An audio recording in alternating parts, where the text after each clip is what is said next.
Bonjour, bienvenue à la taverne, vous m'aviez manqué. Ça tombe bien que vous soyez là, parce que j'ai tellement d'histoires à vous raconter, mais malheureusement, je ne pourrai vous en raconter qu'une seule. C'est frustrant pour vous comme pour moi, mais c'est comme ça. La dernière fois, nous avions parlé d'un assez gros sujet, et bien pour aujourd'hui, je vous propose que l'on découvre l'histoire d'un héros un peu plus commun, moins puissant que les titans, mais que vous connaissez tous. Je parle d'Uther, le légendaire porteur de lumière. Plongeons-nous sans plus tarder dans son histoire. Nous sommes à l'an 0. La horde des orques venue de Draenor, dirigée par Gul'dan, un puissant démoniste, arrive sur Azeroth par la porte des ténèbres. Le premier conflit entre humains et orques débuta. C'est le début de la première guerre. Le royaume humain d'Hurlevent, des royaumes de l'Est, tena bon contre ce nouvel ennemi. Mais seulement 4 ans après le début du conflit, le roi Lein Vryn est assassiné, la cité humaine assiégée et pillée, ce qui met fin à la guerre. Mais c'est bien plus loin, au nord du continent de le royaume de Lordaeron, mené par le roi Terenas Menethil, qu'Uther réside. Ayant déjà un certain âge, il était un chevalier du royaume et veilla sur le fils du roi, un certain Arthas Menethil. Il est également l'apprenti de l'archevêque Alonsus Faol, qui est son mentor, son conseiller spirituel. Après cette terrible défaite, les survivants de Hurlevent, menés par le général Lothar, le mage Khadgar, et le fils du roi défunt Varian Vryn, qui n'est encore qu'un enfant, se rendent dans le royaume voisin pour chercher assistance et mettre en garde le roi Terenas concernant la menace de la Horde qui pèse maintenant sur tous les royaumes du continent. Uther et son mentor seront présents lors des témoignages des citoyens rescapés. Tous sont traumatisés et terrifiés par ce qu'ils ont vécu. L'archevêque, qui était un évêque de l'abbaye de Conti du Nord, non loin d'Hurlevent, va apprendre avec horreur sa destruction et les souffrances endurées par les clercs lors de la première guerre. Cette tragique nouvelle va renforcer la volonté d'Alonsus de combattre le mal que représente la Horde. Au vu de l'immense danger que représentent les orques, Terenas convoque les royaumes humains, le royaume nain de Forgefer, le royaume de Kel'Thalas des Hauts-Elfes, et parvient à les convaincre de l'importance de s'unir pour faire face à ce nouvel ennemi. L'alliance de Lordaeron fut créée un an après, et Lothar devient général de ses armées. Cependant, Alonsus Faol pense que cela ne suffit pas, car pendant que nains, elfes et humains s'alliaient, la Horde ne s'est pas contentée d'attendre. Orgrim, marteau du destin, prit le pouvoir en éliminant les principaux partisans de Gul'dan. Pour éviter qu'il ne se fasse tuer, le démoniste offrit des soldats au nouveau chef de guerre. Il transféra l'esprit des démonistes orques morts par Orgrim dans des cadavres d'humains. Les premiers chevaliers de la mort étaient nés. L'orque rallia à la horde des renforts orques et ogres venus de Draenor, des cartels gobelins qui offrirent leur technologie, les Ziplines notamment, et plus tard des trolls. Les deux armées étaient prêtes à se battre et la seconde guerre allait commencer. Le mentor de Uther avait une idée en tête qui lui eut subitement. Il comprit que la foi seule ne suffirait pas à triompher, alors il enseigna aux meilleurs guerriers les enseignements de la lumière. Ils deviendraient de puissants combattants, bénis par la sainte lumière pouvant se battre et guérir. L'ordre des paladins était né, avec la main d'argent, une puissante organisation, réunissant ses guerriers et des prêtres, dont Alonsus Faol. C'est ainsi qu'Uther reçut les enseignements de la lumière par l'archevêque dans la cité humaine de Stratholm, et devena le premier paladin de son espèce et le leader de la nouvelle organisation. Avec à ses côtés Tyrion Fordring, Turalion, Saedan d'Atrohan, ces deux derniers étaient des apprentis d'Uther, et Gavinrad. Ensemble, ils devenirent des champions de la lumière et de la main d'argent. Ils jurèrent de défendre les habitants de Lordaeron et de libérer Azeroth du joug de la Horde. La guerre commença en l'an 6. Rapidement, ces paladins devinrent célèbres et respectés au sein de la coalition humaine, naine et elfe. Le leader des paladins participa à certains des plus grands événements de la guerre. À Caer d'Oro, une presqu'île du lac Darrow, dans les Maltaires de l'Ouest, devenue une forteresse humaine qui protégeait un monolithe magique, tomba sous l'emprise de la Horde. Le monolithe fut taillé en pièces par Gul'dan pour créer des ogres mages. Uther partit sur place pour aider les réfugiés qui avaient survécu au massacre en traversant le lac Darrow. Mais il fut victime d'une embuscade de corsaires d'Alterac, l'un des royaumes humains ayant rejoint l'alliance de Lordaeron. Mais Uther survécut à cette attaque, puis captura et en emmena quelques-uns dans son royaume. Ces prisonniers de guerre révélèrent la trahison du royaume d'Alterac, qui avait donné des informations importantes à la Horde et avait laissé leurs troupes se déplacer plus facilement à travers leur territoire. Cette confession marqua la chute du royaume humain. Uther participa au siège de Lordaeron par Orgrim, marteau du destin, une bataille décisive de la guerre. L'alliance est en très mauvaise posture. L'armée ennemie est beaucoup plus grande, et la bataille semble être à sens unique. Mais le chef de guerre échoua, à cause de la trahison de Gul'dan, qui le priva de la moitié de son armée. Avec ce terrible handicap, la Horde fut mise en déroute, l'Alliance profita de l'occasion et remporta cette bataille cruciale. Uther éliminera complètement la présence d'orques en Lordaeron, avant de rejoindre Lothar pour le prochain combat. Après avoir échoué à Kel'Thalas, repoussé par les défenses elfiques dirigées par Sylvanas Coursevent, puis à nouveau perdant au siège de Lordaeron, Orgrim n'a plus d'autre choix que de lancer toutes ses forces contre les armées de Lothar au mont Roche-Noire. La bataille du mont Roche-Noire fut intense, les deux armées s'affrontèrent avec rage et puissance. Lothar affronta le leader de la Horde, mais le général humain ne survécut pas au duel. Pourtant, le moral de l'Alliance tenait bon, malgré la mort de son leader. Turalion, frère paladin d'Uther, prit ce qui restait de l'arme de son général et affronta à son tour Orgrim. Il finit par le vaincre et mit fin au combat. Une statue de Lothar fut érigée au pied du mont Roche-Noire pour rendre hommage à leur général qui sauva probablement tous les royaumes humains de leur destruction. C'est après ce moment décisif de la guerre que Turalion donna à Uther le nom de porteur de lumière, et ensemble ils partirent pour définitivement éliminer la menace de la Horde. Ils lancèrent avec l'armée un ultime assaut contre les derniers orques. La porte des ténèbres, autrefois traversée par ces mêmes orques, sera détruite, et le clan de la Lame Ardente, un groupe d'orques démons vénérant des démons, sera pratiquement éradiqué jusqu'au dernier. Seuls quelques membres parvinrent à s'échapper au courroux de Uther et Turalion. La Seconde Guerre s'acheva en l'an 7 par la victoire de l'Alliance. Les prisonniers de guerre orques furent enfermés dans des camps d'internement, tandis que Orgrim sera enchaîné puis emmené à Lordaeron. Uther retourna avec son ami paladin et son mentor Alonsus Faol à Hurlevent pour superviser la reconstruction de la cité. En quelques années, elle retrouva sa grandeur d'avant. La cathédrale de la Lumière, le premier bâtiment remis en état, sera dirigée par l'archevêque Faol lorsqu'elle sera rénovée. Uther resta pendant un certain temps dans la cité pour aider les malades, les orphelins, les personnes âgées et même les femmes enceintes. Malgré ces tâches moins éprouvantes, Turalion avouera à Uther qu'il aurait préféré être sur un champ de bataille. Aléria, une haute elfe et épouse de Turalion, partageait le même avis et qualifiait les paladins d'infirmiers. Le seul événement qui venait assombrir ce doux climat de paix, c'est la venue de nouveaux orques en l'an 8, par le biais de portails créés par Ner'zhul, un chaman orc qui les envoyait récupérer des artefacts. Une expédition nommée les Fils de Lothar fut formée pour chasser les orques sur Draenor. Turalion, Aléria et Khadgar étaient membres de ce groupe. Uther n'en faisait pas partie. Ils traversèrent un portail et trouvèrent Ner'zhul au sommet du Temple Noir. Il avait créé des portails un peu partout, qui eurent de terribles conséquences. La terre de Draenor devena extrêmement instable, des catastrophes, des tremblements de terre transformèrent la planète. Pour éviter que ces transformations affectent la planète Azeroth, Khadgar détruit le portail qui reliait les deux mondes, et tous les fils de Lothar n'eurent d'autre choix que de rester dans le monde en proie au chaos. Des statues furent construites en l'honneur de ce héros devant la cité d'Hurlevent. Le porteur de lumière retourna en Lordaeron, après avoir terminé sa tâche. Il continua de servir en tant que chevalier et paladin. Il était le protecteur de son royaume, de ses habitants, et devena le mentor des nouveaux paladins de la Main d'Argent. Il maintenait la paix en réglant les différents problèmes, les disputes civiles entre les hommes. Un jour, il retourna sur Caer d'Oro, une seule fois, probablement pour voir comment les choses évoluent sur l'île. Le roi Térénas Ménéthil, qui avait fait de Uther l'un de ses plus proches conseillers, voulait qu'il supervise l'entraînement de son fils Arthas. Il voulait le guider vers le chemin de la lumière. Au vu de son expérience, de ses compétences et de ses pouvoirs, il était le maître parfait pour la descendance Ménéthil. Uther guida lentement mais sûrement Arthas vers la voie des paladins, en passant par les prières, les connaissances à accumuler. Mais c'est Muradin Barbe de Bronze, frère de Magni Barbe de Bronze, roi de Forgefer, qui l'entraîna à se battre. L'héritier Ménéthil se retrouva avec 2 maîtres pour l'épauler, qui devena au fil du temps le paladin que son père voulait qu'il devienne. Uther devena très proche de son nouvel apprenti. Ils devinrent amis et s'apprécièrent comme s'ils étaient membres d'une même famille. Un jour, Uther partit en mission diplomatique avec son roi. Ce fut le même jour où Arthas perdit son cheval invincible, dans un accident où ce dernier mourra de ses blessures. La perte de sa monture fut un terrible coup de massue pour Arthas, qui fut impuissant pour le sauver. Il se jura alors d'être prêt à tous les sacrifices et user de tous les moyens possibles pour protéger ce qu'il aime. L'intronisation d'Arthas au sein de la Main d'Argent se déroula en l'an 15 à Hurlevent, dans la cathédrale de la Lumière. Toute la ville y assista et l'avait préparé depuis longtemps. Plusieurs dirigeants, rois, personnalités humaines venèrent à cet événement. Varian, roi de la cité, Térénas, son père, Daelin Port-Vaillant, dirigeant du royaume humain Kultiras, et sa fille Jaina, pour ne citer qu'eux.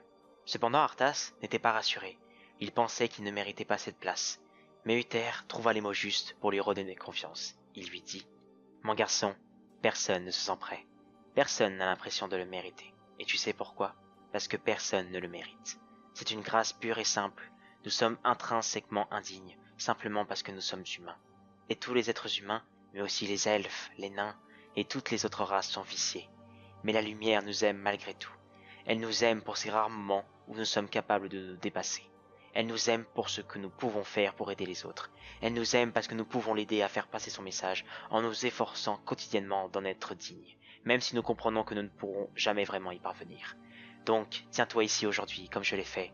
même si tu penses que tu ne le mérites pas ou que tu n'en es pas digne. Mais sache que tu te tiens à la place exacte où tous les paladins ayant existé se sont tenus avant toi.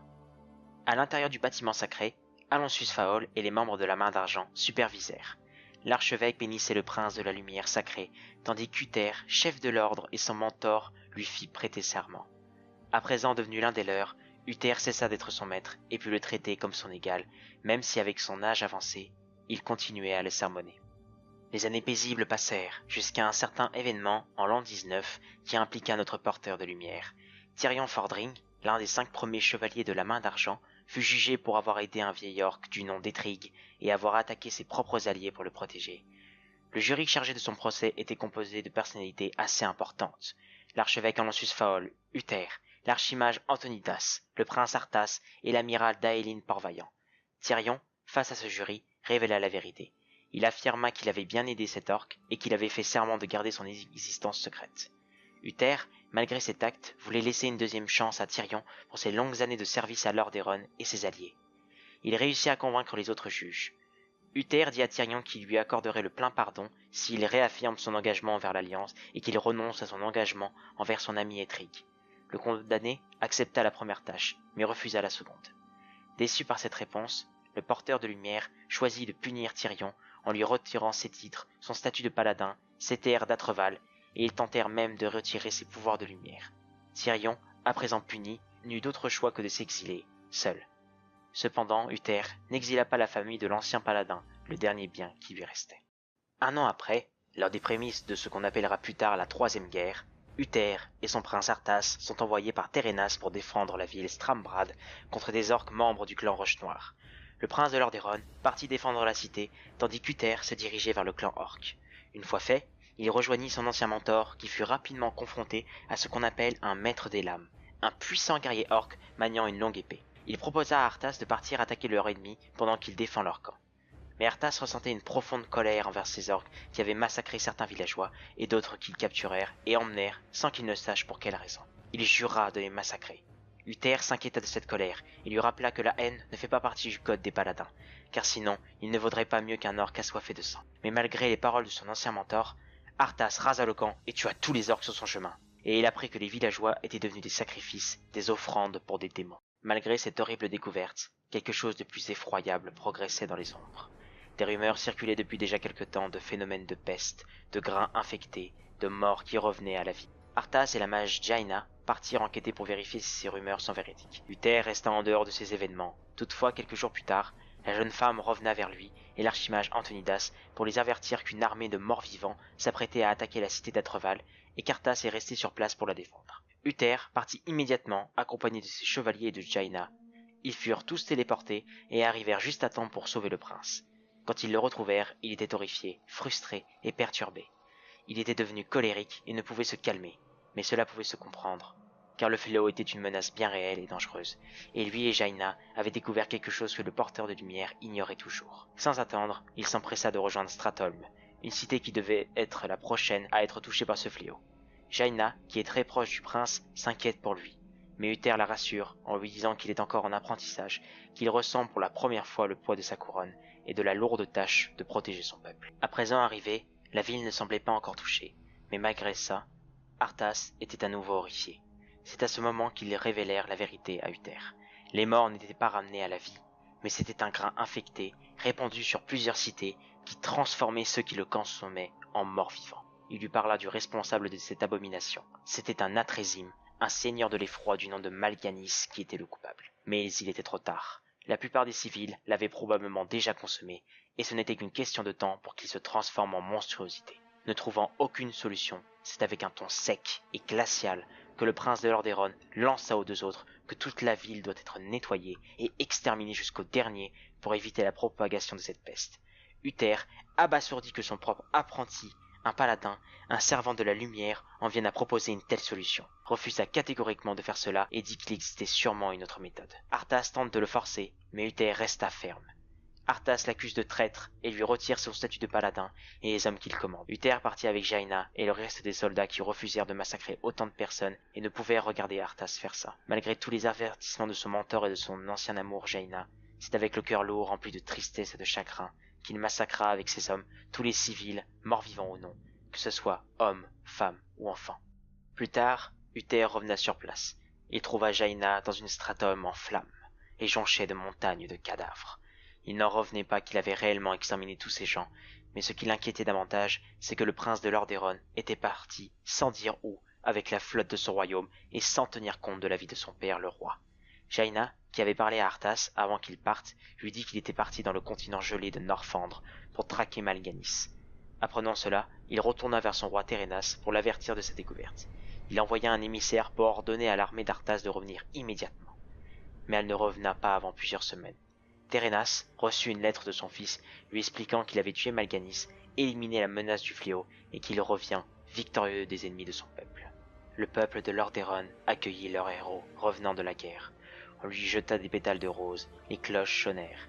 Ils fêtaient le triomphe de leur prince, mais ils ignoraient tout de ce qu'il était devenu. Le paladin de la main d'argent qu'ils connaissaient était mort dans le froid et la glace. Arthas arriva dans la salle du trône où son père l'attendait. Mais les joyeuses retrouvailles furent de courte durée. Arthas s'avança vers lui, le saisit par le bras et le transperça avec sa nouvelle arme. Il massacra tous les nobles et le peuple qui était venu le voir. Cette fête était devenue un cauchemar. Tous ces morts furent ramenés à la vie, puis transformés en morts vivants. Le royaume humain sombra dans le chaos où le prince déchu sema mort et destruction. Le porteur de lumière, lorsqu'il apprit la trahison de son ancien apprenti, il fut ébranlé et détruit. Il avait foi en lui, il aurait donné sa vie pour lui, il l'aimait presque comme un fils. Mais il avait succombé aux ténèbres et était devenu quelqu'un de profondément mauvais. Ses cheveux autrefois blonds étaient devenus blancs os, et son marteau de lumière était remplacé par une grande épée, une puissante lame runique, nommée Deuil-Givre. Pour ses plans et ceux de son nouveau maître le roi Lich, Arthas avait besoin d'une urne magique pour transporter les restes du cadavre de Kel'Thuzad, un serviteur du fléau. Sur son chemin, Gavinrad, le paladin de la main d'argent qui était présent lors de son intégration à l'ordre, s'était mis en travers de sa route, ainsi que d'autres de ses anciens frères. Ni aucun n'arrêta l'avancée du champion du roi Lich. Il arriva devant le détenteur de l'urne, où maître et apprenti se retrouvaient enfin face à face. Uther lui cracha au visage tout ce qu'il avait commis, qu'il a rayé tout ce que son père avait établi en 50 ans de règne, et que l'urne contenait ses cendres. Arthas lui répondit, avec une simplicité effrayante, que cela n'avait aucune importance. Les larmes coulèrent sur les joues de son mentor, attristé par l'égoïsme d'Arthas.